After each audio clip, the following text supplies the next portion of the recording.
Subscribe करिए हमारे channel target UP TET CTET को और बेल आइकन को दबाइए। हेलो फ्रेंड्स, मैं रेणु स्वागत करती हूँ आप सभी भावी अध्यापक एवं अध्यापिकाओं का आपके अपने channel target UP TET CTET में। दोस्तों, शारीरिक रूप से विकलांग बालकों के विषय में मैंने आपको बताया था और उसके अंतर्गत मैंने दृष्टिबाधित बालकों के विषय में मैंने आपको कल ही थोड़ा बहुत बताया था और जानकारी भी दी थी उसके अंतर्गत। आज यहाँ पर हम विस्तृत रूप से इसे पढ़ेंगे और दृष्टिबाधित बालकों का वर्गीकरण यानी कि जो दृष्टिबाधित बालक है उन्हें कितने वर्गों में बांटा गया है, ये बहुत महत्वपूर्ण है ये जानना आप लोगों के लिए। इसके अलावा दृष्टिबाधित बालकों की कौन कौन सी विशेषताएं हैं, कैसे हम पहचान करेंगे कौन सा बालक दृष्टिबाधित है, इसके अलावा इस प्रकार के बालकों की शिक्षा व्यवस्था हम कैसे करेंगे, ये सभी बातें आज हम इसमें देखेंगे इस वीडियो में और अच्छे से पढ़ेंगे और समझेंगे। दोस्तों, आंशिक रूप से दृष्टिबाधित बालक, आंशिक मतलब अंश, यहाँ पर इसका मतलब क्या होगा कि कुछ कुछ इन्हें दिखाई देता होगा, यानी कि कुछ कुछ ये देख सकते हैं, कुछ कुछ चीजें नहीं देख सकते हैं, यानी कि थोड़ा बहुत क्या है, देखने में दिक्कत होती है इन बच्चों को। तो ऐसे बच्चों की पहचान क्या होती है, तो सबसे पहले आप यहाँ पर देखिए, आंशिक रूप से दृष्टिबाधित बालक उन्हें कहते हैं जो बड़े अक्षरों या मुद्रित पाठ्य वस्तु को उत्तल दर्पण की सहायता से पढ़ सकते हैं, यानी कि इन बालकों को पढ़ने के लिए चश्मे की जरूरत होती है और इस समूह के बालकों को 4 भागों में विभाजित किया जा सकता है तथा ऐसे बालक 20 फीट की दूरी तक देख सकते हैं। जो आंशिक रूप से दृष्टिबाधित बालक होते हैं वो 20 फीट की दूरी तक देख सकते हैं, ये आप याद रखिएगा, क्योंकि इस तरीके से एग्जाम में आपको लिखा हुआ मिलेगा 20/70। तो ये आंशिक रूप से दृष्टिबाधित बालकों की दृष्टि छिड़ता होती है या दृष्टि तिछड़ता होती है, तो याद रखिएगा। अब इसके बाद देखिए, ऐसे बालक जिनकी दृष्टि तिछड़ता 20/70 से 20/200 के बीच होती है, इन्हें हम क्या कहते हैं, आंशिक रूप से दृष्टिबाधित बालक कहते हैं।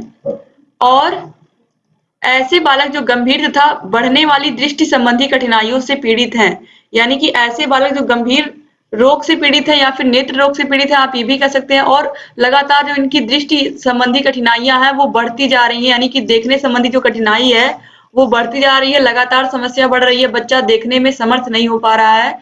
इसके बाद देखिए, ऐसे बालक जो नेत्र रोगों से पीड़ित है तथा उन रोगों से ग्रस्त हैं जो गंभीर नेत्र रोग होते हैं, यानी कि कुछ बच्चे ऐसे होते हैं जो गंभीर नेत्र रोगों से पीड़ित होते हैं और उससे उनके दैनिक कार्यों, यानी कि जो दैनिक कार्य करते हैं उसको करने में भी उन्हें कठिनाई होने लगती है।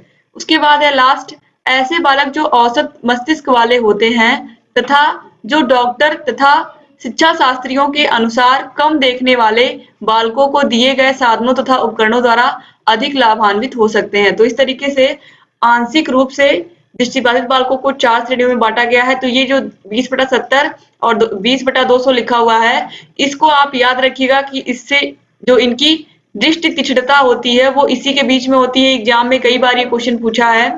अब इसके बाद गंभीर रूप से दृष्टिबाधित बालक क्या होते हैं। गंभीर रूप से दृष्टिबाधित बालक ब्रेल लिपि से पढ़ सकते हैं, एग्जाम में बहुत बार पूछा है। ऐसे बच्चे तो देख नहीं सकते, उन्हें हम किस माध्यम से पढ़ाते हैं, तो ब्रेल लिपि के माध्यम से पढ़ाते हैं तथा श्रव्य यंत्रों का प्रयोग करते हैं, क्योंकि इनकी जो सुनने की स्किल होती है वो बहुत अच्छी होती है। ऐसे बच्चे जो देख नहीं पाते हैं वो सुन करके अपने बहुत सारे कामों को अच्छे से कर लेते हैं। तो इनकी दृष्टि क्षमता 2/20 होती है, याद रखिएगा आप लोग। चलने के लिए छड़ी का प्रयोग करते हैं। अंधे बालकों को पूर्ण रूप से अपनी इंद्रियों पर निर्भर रहना पड़ता है। डॉक्टरों द्वारा बताए गए चश्मे को पहनने से इनकी दृष्टि में सुधार हो सकता है, यानी कि जो डॉक्टर इन लोगों को चश्मा बताते हैं, अगर वो इनको लगाते हैं तो कुछ इनकी जो दृष्टि क्षमता है कुछ इंप्रूव होती है और ये चीजों को देख पाते हैं। अब इन बालकों की पहचान हम कैसे करते हैं, तो बहुत ही आसान है इनका पहचान करना। तो इनकी पहचान में आप देखिए, सिर दर्द होना और दर्द के बाद आंखें बंद कर लेना, यानी कि इन बच्चों को हमेशा सिर दर्द की प्रॉब्लम रहती है। और इसके अलावा ये पलकों को बार बार झपकाते हैं, यानी कि बार बार ये क्या करते हैं, अपनी पलकों को उठाते हैं और फिर गिराते हैं। इनकी आंखें कैसी होती हैं, तिरछी होती हैं। पुस्तक तथा अन्य वस्तुओं को आंखों के पास ले जाना, इस प्रकार के बच्चे क्या करते हैं, चूंकि देखने में प्रॉब्लम होती है तो ये पुस्तकों को अपनी आंखों के बिल्कुल पास ले जा करके देखते हैं, और ऐसे बच्चों को आपने देखा भी होगा अपने आसपास। इसके अलावा इनकी आंखों से पानी बहता है, यानी कि पानी बहने की भी जो समस्या होती है वो होती है। चलने पर गलत कदम रखना, यानी कि चलने पर वो सही कदम रखना चाहते हैं लेकिन फिर भी उनसे गलती हो जाती है क्योंकि देखने में प्रॉब्लम होती है। अधिकतर आंखों को मलते रहना, ये बच्चे अक्सर अपनी आंखों को क्या करते हैं, मलते रहते हैं। तो इस तरीके से इन बच्चों की पहचान आप इन लक्षणों को देख करके आसानी से कर सकते हैं कि ये बच्चा कैसा है, दृष्टिबाधित बालक है। अब इसके बाद दृष्टिबाधित बालकों की विशेषताएं क्या हैं? तो विशेषताओं में आप देखिए भाषा विकास, सामान्य बालक देखकर सीखते हैं जबकि दृष्टिबाधित बालक इस प्रकार के अनुभवों से वंचित रहते हैं। चूंकि आपको पता है इन्हें देखने में दिक्कत होती है, तो ये बच्चे ज्यादा देख करके नहीं सीखते हैं, बल्कि ये कैसे सीखते हैं, ये अधिकतर बातों को सुन करके सीखते हैं। ठीक है, सुनकर ये शब्दों का चयन करते हैं क्योंकि दृष्टि इंद्रिय क्रियाशील नहीं होती है, क्योंकि जो देखने की इंद्रिय होती है इनकी वो क्रियाशील नहीं होती है, तो ये बातों को सुन करके अच्छे से ग्रहण कर लेते हैं। यह बालक अपनी दो इंद्रियों सुनना तथा बोलना के द्वारा भाषा का विकास करते हैं। यानी कि ऐसे बच्चे जो देखने में असमर्थ होते हैं, अच्छी तरीके से देख नहीं पाते हैं, वो सुनने में और बोलने में पूरी तरीके से समर्थ होते हैं, और ये ज्ञान उन्हें कौन देते हैं? शिक्षक देते हैं। तो सुन करके अच्छे से वो क्या करते हैं? बातों को ग्रहण कर लेते हैं। इसके बाद दोस्तों देखिए मानसिक योग्यता। दोस्तों किसी भी प्रकार से जो दृष्टिबाधित बालक होते हैं वो सामान्य बालकों से कम नहीं होते हैं, ये आप याद रखिएगा। मानसिक योग्यता की दृष्टि से दृष्टिबाधित बालक सामान्य बालकों से कम बिल्कुल नहीं होते हैं। दृष्टिबाधित बालकों में प्रत्ययों का निर्माण भी स्पर्श अनुभव से ही होता है। ये किसी भी चीज को कैसे पहचानते हैं? छू करके पहचानते हैं। तो स्पर्श अनुभव भी दो प्रकार का होता है। पहला है विश्लेषण स्पर्श अनुभव। इसके अंतर्गत दृष्टिबाधित बालक किसी वस्तु या विभिन्न अंगों का स्पर्श करके मानसिक स्तर पर प्रत्यक्षीकरण करते हैं। यानी कि कोई वस्तु है उसके विभिन्न विभिन्न अंगों को छू करके ये पहचान जाते हैं और उसका एक मानसिक तस्वीर अपने अंदर बना लेते हैं और उसको पहचान जाते हैं। लेकिन जो संश्लेषण स्पर्श अनुभव इसमें क्या करते हैं? इसके अंतर्गत दृष्टिबाधित बालक अपने हाथों से छोटी छोटी वस्तुओं को स्पर्श करके अनुभव करते हैं। यानी कि छोटी छोटी वस्तुओं को अपने हाथों में लेकर के ये पहचान जाते हैं। खासकर रुपए पैसों की बात करें तो बहुत ही अच्छे से ये लोग पहचान जाते हैं, क्योंकि अनुभव के माध्यम से स्पर्श करके ये चीजों को पहचान जाते हैं। तो ये सब चीजें इनकी मानसिक योग्यता का परिचय देती हैं, और ये किसी भी बालक से कम नहीं होते हैं, ये आप लोग दोस्तों याद रखिएगा। इसके अलावा सामाजिक व समायोजन संबंधी कार्य। तो दृष्टिबाधित बालकों की समस्याएं आंतरिक नहीं होती हैं, आश्रित होने के कारण समाज का दृष्टिकोण सहानुभूतिपूर्ण होता है और लोग इन्हें स्वीकार कर लेते हैं। दोस्तों केवल ये बच्चे थोड़ा बहुत देखने में असमर्थ होते हैं, बाकी ये सुनने में बोलने में किसी भी सामान्य बालक की तरह ही होते हैं।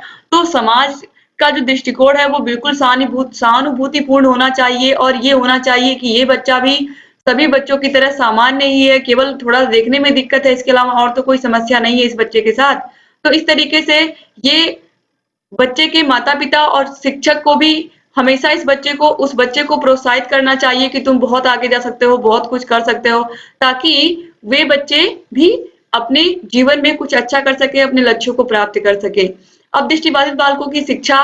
दोस्तों चूंकि इन बच्चों की शिक्षा थोड़ी अलग होती है, तो कैसे हम इन बच्चों को शिक्षा देंगे ये भी बहुत महत्वपूर्ण है। तो आप देखिए किताबों का प्रिंट साफ व विस्तृत होना चाहिए, यानी कि जो प्रिंटिंग हो बहुत ही अच्छी हो और विस्तृत और साफ सुथरी हो, ताकि इन बच्चों को चश्मा लगाने के बाद ये अगर पढ़े तो अच्छे से इन्हें दिखाई दे। इसके अलावा इनके पाठ्य पुस्तकों की छपाई मोटे अक्षरों में करवानी चाहिए। यानी कि इनकी जो पाठ्य पुस्तकें हैं इनकी छपाई मोटे अक्षरों में जब करवाई जाएगी तो ये आसानी से उनको क्या कर लेंगे? पढ़ लेंगे। इसके अलावा आपको पता है जो बिल्कुल नहीं देख पाते हैं उन बच्चों को हम ब्रेल लिपि के माध्यम से पढ़ाते हैं, तो ये भी आप याद रखिएगा।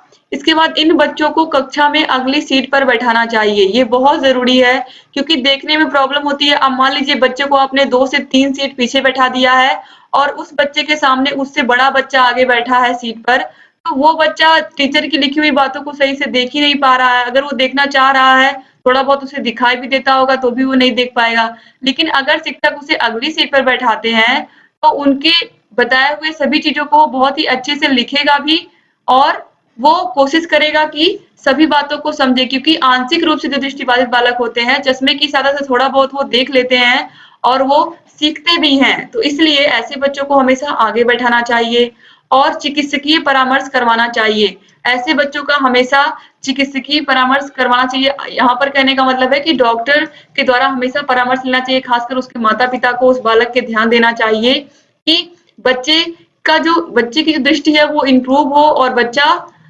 सभी बच्चों की भांति क्लास में अच्छा कर पाए। तो इसलिए माता-पिता को भी बच्चे के ऊपर विशेष रूप से ध्यान देना चाहिए और सभी उसके जो मित्र हैं उनको भी बच्चे का सहयोग करना चाहिए क्योंकि अलग-अलग टाइम पीरियड में अलग-अलग टीचर क्लास में पढ़ा करके चले जाते हैं, लेकिन जो बच्चे होते हैं, जो मित्र होते हैं वो पूरे टाइम साथ रहते हैं।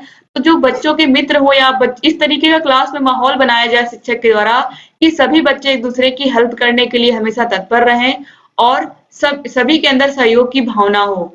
तो ये बहुत ज़रूरी है। अगर किसी बच्चे के अंदर थोड़ी-सी भी कोई भी एबिलिटी नहीं है या फिर ये कहें कि वो किसी भी तरीके से वह शारीरिक रूप से विकलांग है, तो उसे इस बात का एहसास ना कराया जाए कि तुम तो कुछ नहीं कर सकते या तुम किसी लायक नहीं हो। इस तरीके की भावना उन बच्चों के अंदर ना आए, ठीक है? तो ये सब चीज़ें एक शिक्षक को ध्यान देना चाहिए। तो उम्मीद करती हूँ दोस्तों कि दृष्टिबाधित बालकों के विषय में आपको ये पूरी जानकारी अच्छी लगी होगी। वीडियो कैसा लगा आप लोग कमेंट करके मुझे बताइएगा और आप लोग पिछली वीडियोस का भी नोट्स बनाते हुए चलिए, आपको सभी के नोट्स मिल जाएँगे। आपको पता है टेलीग्राम चैनल पर हम सभी विषयों के नोट्स आप लोग को दे रहे हैं, पीडीएफ दे रहे हैं। तो डिस्क्रिप्शन बॉक्स और कमेंट बॉक्स में आपको टेलीग्राम चैनल की लिंक मिल जाएगी। टेलीग्राम से ज़रूर जुड़ जाइए ताकि आप लोग अपनी तैयारी को बेहतर बना पाएँ और यहाँ आपको आई बटन पर क्लिक करके 3rd सेमेस्टर की सभी वीडियोस मिल जाएँगी। सभी वीडियोस को आप देखिए और लिख डालिए दोस्तों, लिखना बहुत ज़रूरी है। समझ करके लिख डालेंगे आप तो आपका पूरा नोट्स तैयार, आपके सारे नोट बिल्कुल बने हुए रहेंगे और आपको एग्जाम में बिल्कुल समस्या नहीं होगी। तो उम्मीद करती हूँ ये वीडियो आपको अच्छा लगा होगा और आप लोग चैनल से ऐसे ही बने रहेंगे और सभी वीडियोस को देखते रहेंगे। जहाँ कहीं भी कोई भी समस्या है हमसे बताते रहेंगे। एक बार फिर से आप सभी भाई-बहनों का बहुत-बहुत शुक्रिया वीडियो पूरा देखने के लिए।